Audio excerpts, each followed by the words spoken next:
Uh-oh. お前はもう死んでいる。何?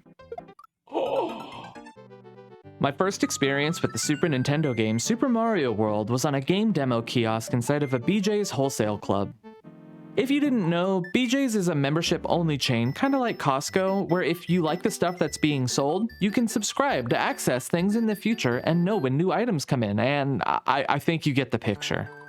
This is also one of the last times that I ever played Super Mario World, so what better way to continue my DDR gaming adventures than by seeing if a DDR pad can be a proper way to beat Super Mario World.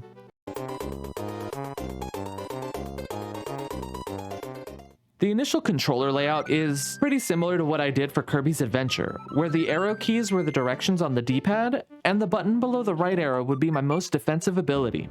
In Super Mario World, that would be the regular jump.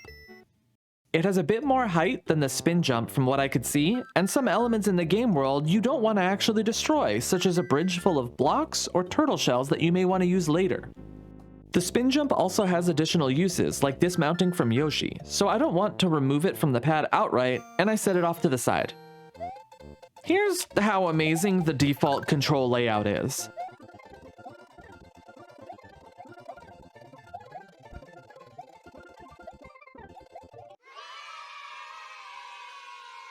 I see my first game over screen not long after I defeat the first Koopaling, Iggy. 4 more game over screens are visited before I hit the first ghost house, and 4 more game overs after that. Thankfully, every time that a player gets a game over, they'll be moved back to the last level that they completed when they were asked if they wanted to save the game. The major issues seen with this layout were pretty glaring right off the bat. I couldn't full sprint in one direction and then pivot in an emergency without letting go of B quickly enough to overcome any momentum. Flying was next to impossible, needing to hold run and then alternate left and right to stay in the air. And I would need to let go of the right arrow at times while still maintaining control of the jump button. To make matters even worse, I would have to do some additional gymnastics in order to hold up if I wanted to jump out of any water that I had fallen into.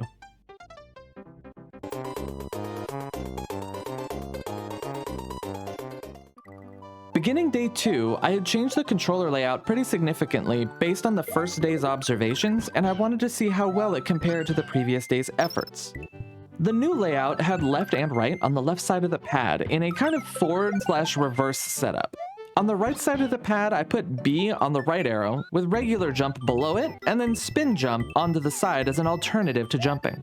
Up and down were moved to the top of the pad, with up being closer to forward, as there might be a time that I would need to be moving in a direction and hold up, such as jumping out of water or jumping onto a vine.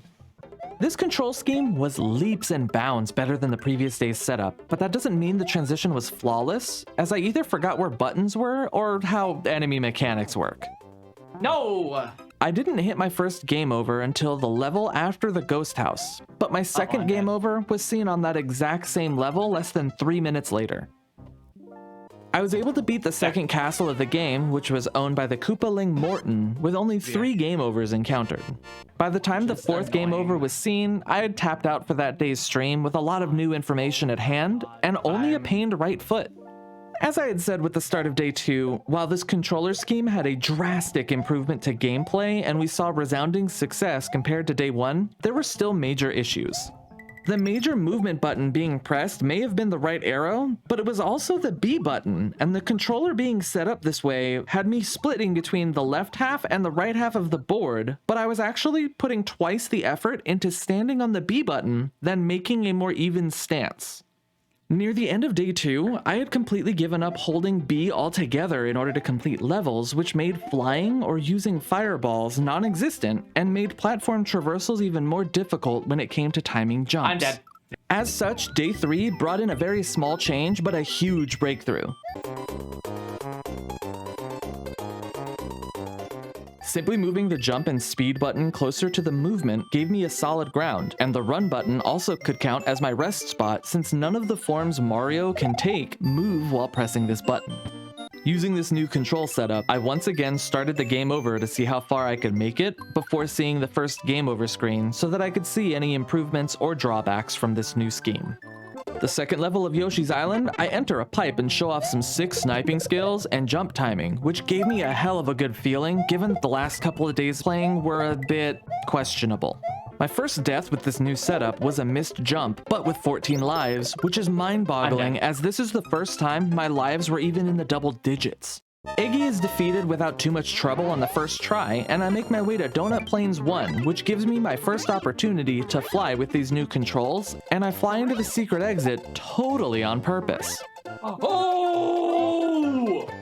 That was sexy! I'm never gonna do that again! Donut Secret 1 leads me into the first complete water level of the run, and I find out Finding Nemo lied to me as fish are not friends nor food, and the physics of Mario and water are alien to me. If I don't jump frequently, Mario drops. But not like a feather, he drops like a cinder block tied to a bag of cinder blocks. After going back and clearing Donut Plains 1's normal exit, I finally have a cape, so I head to the ghost house to get the hidden exit that opens up a place that I will be all too familiar with. This top secret area will give me a Yoshi, fire flowers, or capes, both active and in the box, so that I can start each level that I run into as comfy as can be. I take Capes and Yoshi into Donut Plains 3 and complete the level without a single death, which is the exact opposite of my previous attempts at this level. Instead of 2 game overs, Morton's castle was beaten with only losing 2 lives. Continuing through the water level, I still encounter some control issues while swimming, but the biggest hurdle by far is making my way up to the halfway marker, as I need to jump out of the water while moving left. This tricky jump takes me quite some time to get working, and not without a turtle dropping on top of me once or twice so that I lose my power up. A close encounter with 2 charged nunchucks, and I continue to try and get across this chasm, but this steep ramp had other ideas as it kept slipping me down back into the water.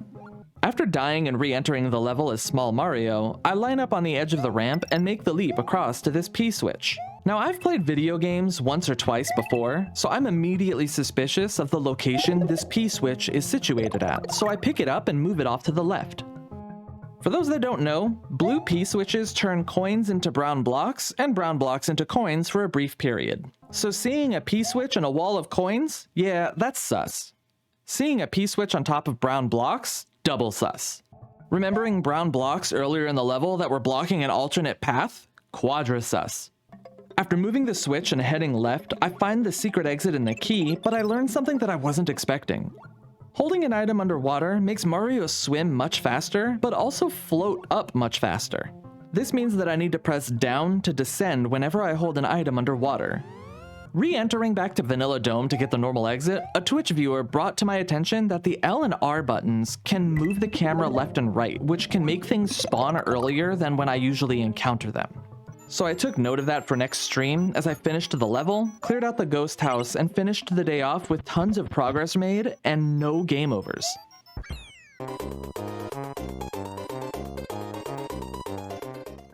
Starting day 4, I added on some new control layouts. I placed the R button on the right side of my pad so I can scroll the screen to the right, and the top right button was what let me swap to another layout where I had placed the start and select buttons as well as the L button in case I needed to scroll back left for some reason. The addition of start and select lets me exit out of levels that I've already completed at least once, which does save me on the rare occasion when I'm slowly falling to my death and I catch myself. Uh-oh.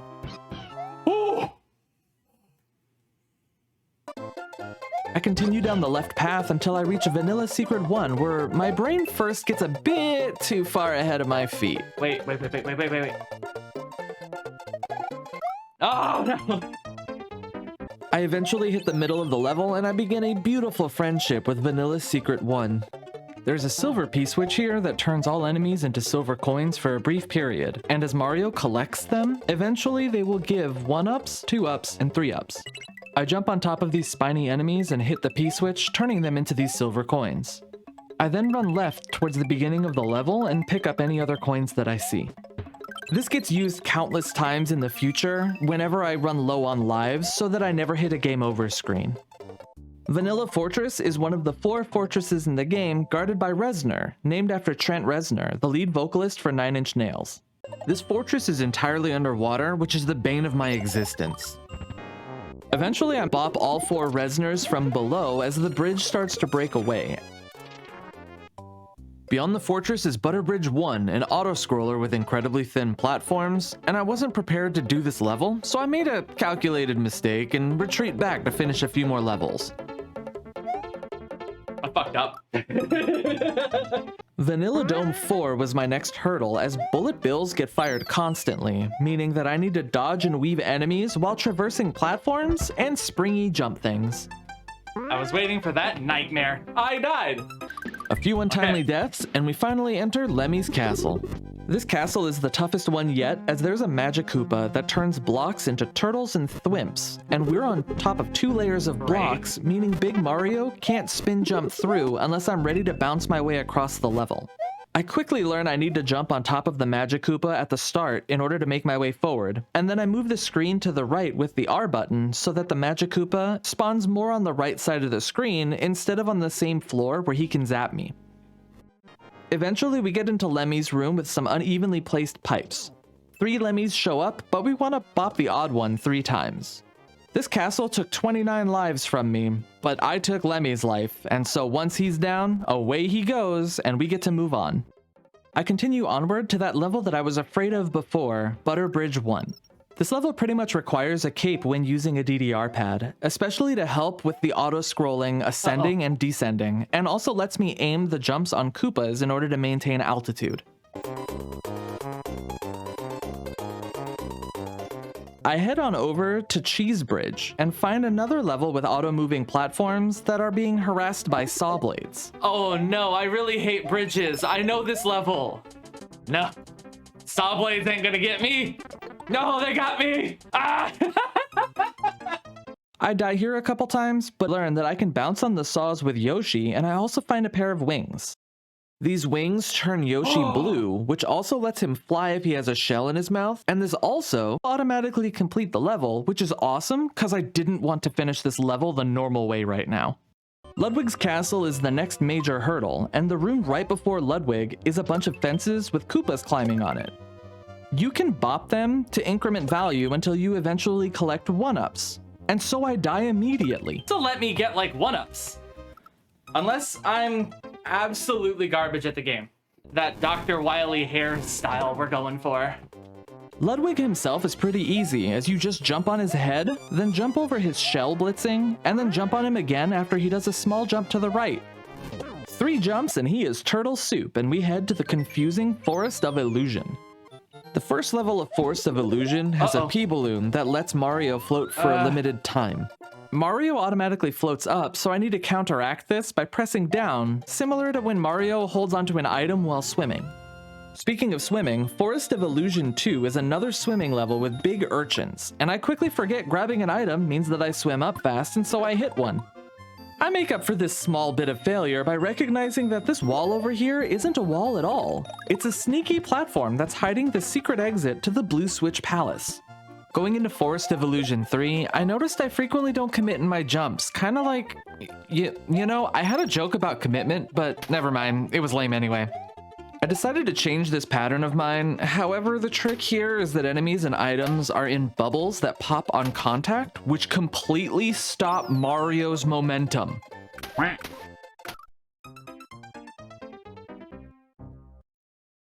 Oh, I like none of this either. No, you're not tricking me. Ow, you tricked me. Making my way through the level as unscathed as possible, I come to a hard but thankfully rare part of this run. I need to jump over a tall green pipe by balancing on some blocks, but there are so many entities on screen that it causes the frame rate to drop.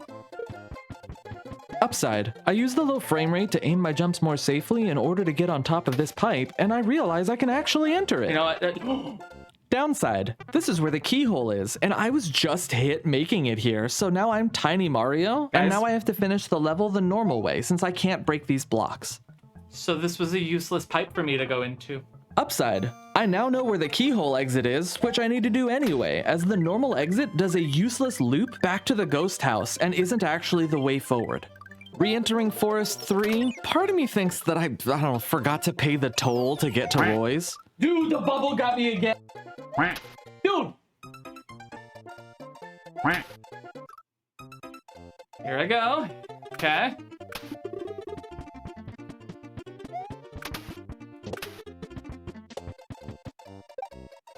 Yes! Instead of going back through the ghost house in order to reach the fortress, I opt to start Roy's castle, which introduces me to the block snake. Staying on top of a perpetually moving platform goes about how you would expect. Roy himself was a cakewalk as he's just Morton, except that the walls will close in every time he gets hit. The dinosaur onesie comes on to pay tribute to the Yoshi that I keep sacrificing as I work on clearing out the Forest of Illusion, starting with the ghost house that I dodged at the start of the day. Every ghost house trolls players in some way, and this one is no different. There are 2 doors outside of the assumed playable area, and one of them is hidden very sneakily behind this big boo. So after going through the P-switch door that is customary in ghost houses, I enter the door that was being hidden in order to get a 3-up, and I unlock the path back to the first level of the forest. Ghost houses are so troll. Entering Forest of Illusion 4, I see a pipe that I want to jump to, and so I gird up my loins and perform the trickiest jump I've ever done on this DDR pad, which requires precise timing. But the next time I get it, and it was an actual pipe to something useful.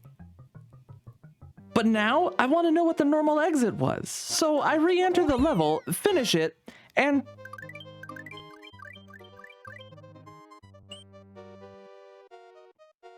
Of course. Why did I expect any different? I clear the forest fortress without too much issue and head to Chocolate Island, where I'm introduced to a new type of enemy, the Dino Rhino. The large form of this enemy can be bopped into a smaller form that breathes fire, and they can jump over obstacles, making them even more terrifying as they can chase Mario. Finishing this level sends me to the Choco Ghost House. Thankfully, this ghost house only has 1 exit. Unthankfully, this ghost house has a lot of troll elements to look out for. There are gaps in the floor that sweep back and forth, mini ghosts that are in various formations that float up and down that I need to navigate under, and a ghost Lakitu fishing with blue fire instead of a 1-up. The door to the next section is right above one of those sweeping gaps, and so I need to be careful and time it right when I enter the door. The exit isn't too much further away, and this opens up the rest of Chocolate Island, taking 16 lives away from me. Chocolate Island 3 is a level that scholars would say is a rotative ordeal of the gluteus, and my first experience with it ended about as I would have expected. There are a bunch of rotating platforms that make my overcorrecting antics a massive detriment. The hardest but most important platform to me is this one, which needs to be considerably lower than the next platform before I attempt to jump to it.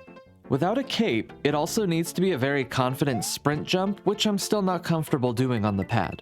Thankfully, making it to this pipe leads to an easy 100 coins, so if I can make it here every death, I don't need to go back to Vanilla Secret to replenish my stocks. I am forever thankful for this pipe. I complete Chocolate Island 3 and learn that I'm not actually out of the troll zone yet. So I re-enter this level and make my way across it as safely as I could with a cape and my newfound confidence that I've already completed this level once and I just need to find the secret. Near the end, there are 3 goal arrows, which I find incredibly suspicious, so I fly up under the first goalpost and find a second goalpost, which leads the way to the fortress. The gimmick of this fortress are wooden stakes that poke out and retract, which I simply need to time my jumps over. And under. My first attempt at Reznor here failed as the result of the camera popping somewhere as I moved between the left and right halves of the screen, and it wasn't actually a skill issue. No, did you see that? To avoid having this happen again, I kill Reznor without ever hopping on the rotating platforms so that I can destroy the fortress and carry on.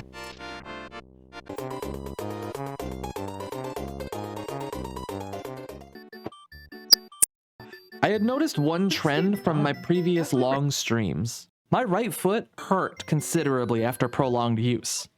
To hopefully fix this, I added in my final layout change to the DDR pad by simply making a layout that mirrors the controls.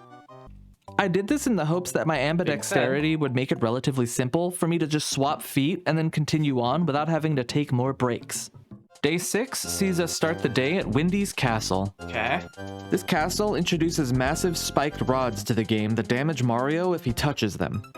The second room has more rising and falling blocks guarded by little sparkies and amps that are pretty tricky to traverse, especially if you fear the jump button. I've never failed a jump so horribly in my life. Windy is an easier version of Iggy, with all Really? of the pipes being on even ground, and so she gets killed in the first try, but her castle did take a worrying 22 lives from me. Yeah. Boom. Valley Fortress is the last fort in the way, and it's filled with more of those massive spiked rods from Windy's Castle. These rods move up and down much faster than the previous ones, and I learned that if you don't just get hit, they can actually flatten you like Dennis's favorite breakfast food. Pancakes! The final Reznor troop is defeated, and I unlock the way to Bowser's back door. The back door of the castle. What the hell? Get your mind out of the gutter. The back entrance to the castle puts Mario in the section right before Bowser, which is quite easy to get to, while Bowser himself has some challenges. The first phase of Bowser isn't hard, nor is the third phase, but Bowser's second phase is what I like to call the helicopter dad. He hovers over you and doesn't allow you to make any improvements in your life until you slap him in the head a couple times. Two issues were at play here: having to jump and then hold up, then let go of B. Any other order of these buttons and I would just drop it off to the side of the screen. The second issue is that I can't just run to the sides of the screen because the hitbox for the Mecha Koopas will go off screen as well, and so I actually need to run to the edge, turn around, or trick Bowser to being a bit further behind me than usual so that I can get an early jump throw. Once we're past second phase, Bowser goes down pretty easily and we've successfully saved the princess. As the credits roll, I look back on this adventure and must say that I enjoyed playing the game with the DDR pad and you know what? Why would I stop at just beating Bowser? Let's just smash all 96 exits. So far, Yoshi's Island, Donut Plains, Vanilla Dome, and Forest of Illusion were all fully cleared out, so I have my work cut out for me. After 4 deaths in Cheese Bridge, I remember that Yoshi can bounce on the saw blades, so I grab him and just fly.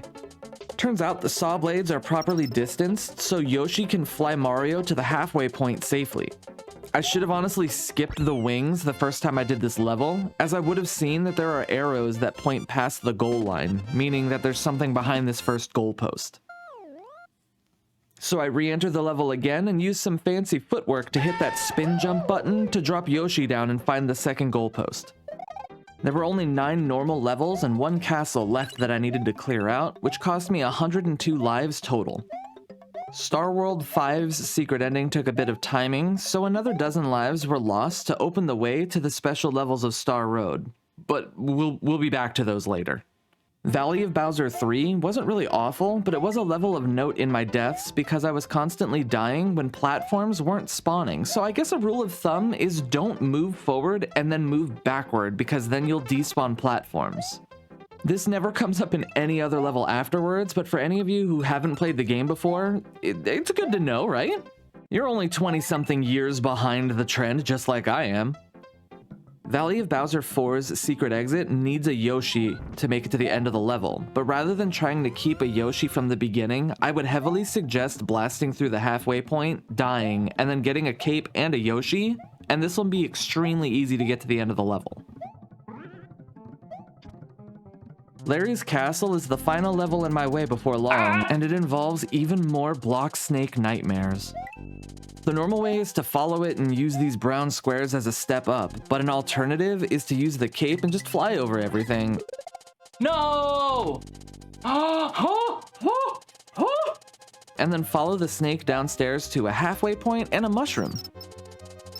This last half is a painful kitchen sink of wooden stakes, dry bones, and magic Koopas. But the R button saves the day again as I can move the camera to the side and aim Magic Koopa on the right side of the wall, and then just jump so that he'll open the way for me. Larry is a complete joke, and I defeat him my first try to clear out all of the normal levels in the game.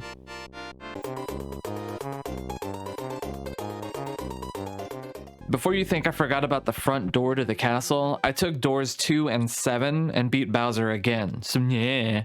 As for Star Road's levels, gnarly, awesome, groovy, and the final level funky can all be flown over.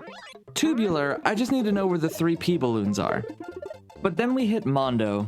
Mondo took a nice number of lives from me and requires Mario to jump out of the water to move forward quickly, which involves the up arrow being perpetually stepped on.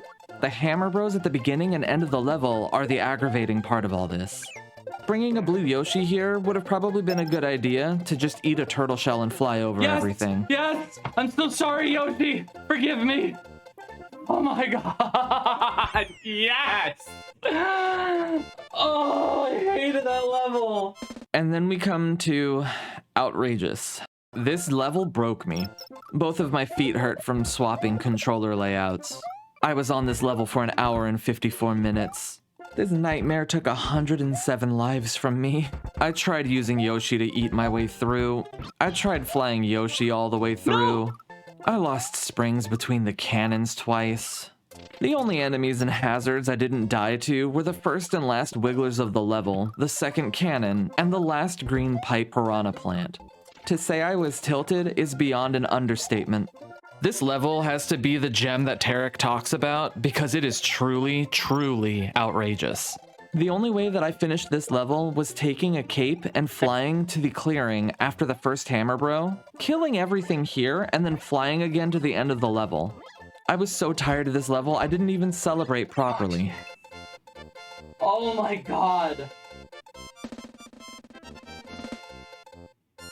As I run across the one compliment Super Mario World gave me in all this, I think I can safely say that Super Mario World can be done on a DDR pad, even by someone who hasn't played the game in 28 years. Holy shit, I'm done. What game will I play next on a DDR pad?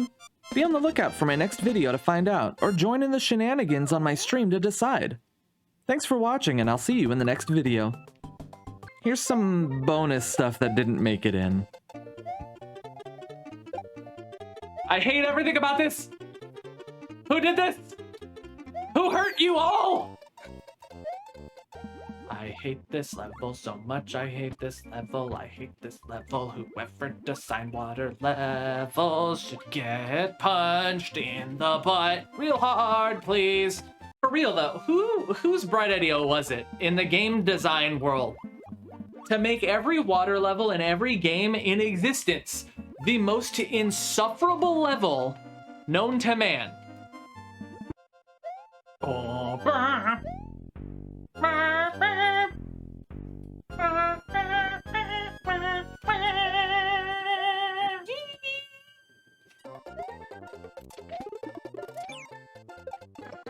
oh, come on.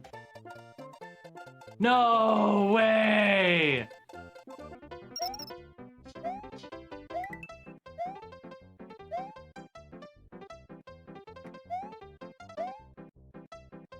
Huh?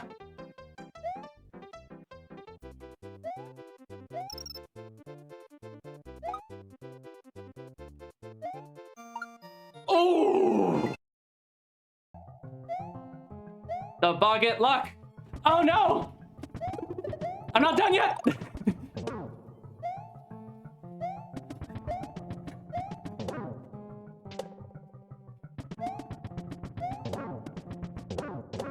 Oh! Let's go! Yes!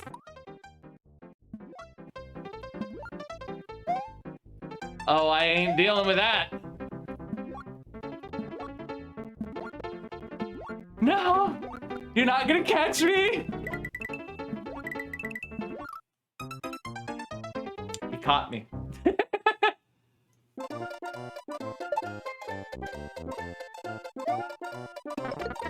Dude. What?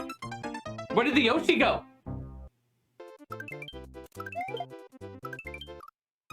I do have an idea, though. That wasn't the idea!